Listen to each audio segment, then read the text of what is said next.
Şimali Azərbaycan xanlıqlarının Rusiya tərəfindən ləğv edilmə sırasını tamamlayın deyir. Əvvəlcə verilmiş xanlıqların ləğv edilmə illərini yazaq. Gəncə 1804-cü ildə ləğv edilibdir. Quba xanlığı 1810-cu ildə ləğv edilibdir.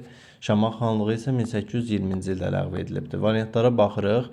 Yəni bu sıralamaya uyğun gəlməlidir mütləq qaydada. Bakı xanlığı 1806-da ləğv edildiyinə görə Bakı xanlığının bu sıraya uyğunluğu düzdür. Yəni bizim cavabımız Bakı ilə başlayacaq. Şəki 1819 olduğuna görə onu çıxacağıq. Qarabağda 1800 deməli 22 olduğuna görə onu da bu sıradan çıxardacağıq. İkinci tərəfə baxaq. 1810-dan 20-nin arasında olmalıdır. Şəki 1819 olduğuna görə bu ardıcıllığa uyğun gəlir və cavabımız Bakı və Şəki olur. Digərləri Lənkəran 26 olduğuna görə bu ardıcıllığı pozur. Qarabağda 22 olduğuna görə bu ardıcıllığı pozur. Düzgün cavabımız Bakı və Şəki olmalıdır.